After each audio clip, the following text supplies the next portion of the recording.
This is the most ironic comment I've ever received, and I love it. What next? You're going to say it's okay for all these countries to take advantage of trade with the US. President Trump was nice enough to cut the reciprocal taxes in half, and he is making America great again. Today, I'm going to talk about the tariffs that were implemented 2 days ago. So the president probably did the most ridiculous thing in presidential history, and that is placing tariffs on 180 countries around the world. Now, the last time the US did something like this was the Halley-Smooth tariffs of 1930. And that was right in the middle of the Great Depression, and it caused a series of issues, kind of making the Depression worse, which also included other countries putting tariffs on us, trade war ensued, and what ended up happening was people stopped buying American products and our economy shrunk further. I'm not saying that's what's going to happen here, but that's what happened then. There is a reason why Adam Smith, the father of the free market economy, didn't like tariffs.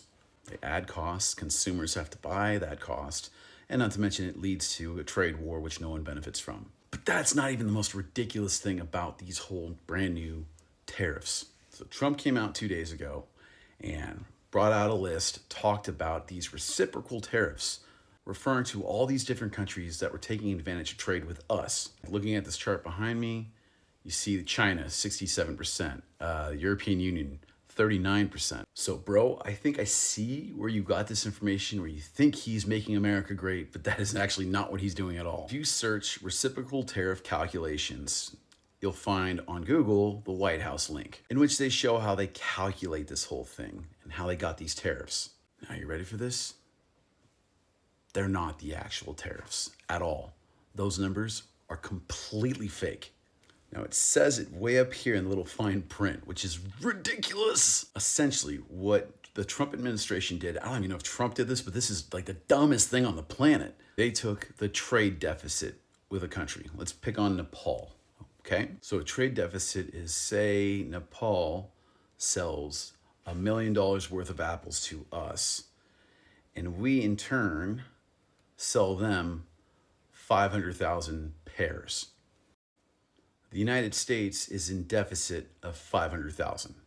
The Trump administration took that number from each country and then divided it by the total of imported goods. After that, they turned that number into a percentage. Next, Trump claimed that these are the tariffs that are put on the United States, when nothing about what I just said has anything to do with a tariff. So when you say something like, oh, they're taking advantage of us in this reciprocal tariff, oh, he cut it in half. He made up these numbers, essentially. That's what he did. And then he cut them in half, claimed those are the tariffs, and then threw a fat tariff on each of these countries. So if you're not keeping score, Trump tanked the global stock market. All the stock markets are down today from a fake number that someone in his administration, or possibly him, just made up. This would be hilarious if there weren't real repercussions here. He might spiral us into a recession because of how stupid this is. Now, he slapped tariffs on 180 different countries, including places like Gibraltar. Smacked him with a 10% tariff. Why? If you use his own BS calculation, you'll figure out, oh snap, there actually isn't a trade deficit with them. So why are we putting a tariff on them? Do we even have a tariff on Gibraltar? All 40,000 people that live there? Or how about the island next to Antarctica, McDonald? We hit that island with a 10% tariff. No one lives on that island. Penguins live on that island.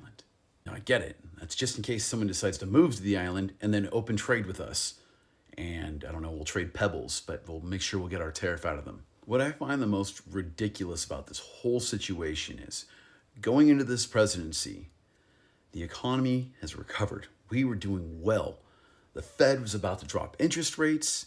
Everything was going great. The only problem with our economy was inflation. Our unemployment numbers were down. Our GDP was up. And this guy comes along and reinvents the wheel, putting tariffs on every country in the world, which totally just tanked the stock market, especially the S&P 500. You know, a place where all of our retirements are? Now, I'm sure you haven't figured this out yet, but what comes next is inflation. See, all these ridiculous tariffs that Trump just put out there are going to have repercussions.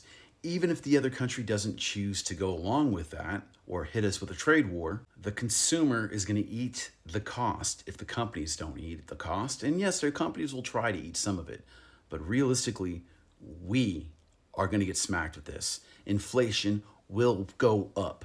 So the question here is this economic genius a complete moron and oblivious to what's going on? Or is he purposely trying to tank our economy and the rest of the world's? Well, but you know what? He didn't give Russia or Saudi Arabia a tariff, or even countries that probably should have got hit with a little bit of a tariff, like, say, Brazil, who is a competitor with our farmers. Now let's hit them with a 10% tariff. So is it incompetence, or is it a nefarious thing where he's just trying to tank everything? So, Mr. Poorly Educated, that's perfect, bro. Chef's kiss. Was this whole thing what you were referring to about him being nice and taking back our trade? Please let me know. I would love to hear from you.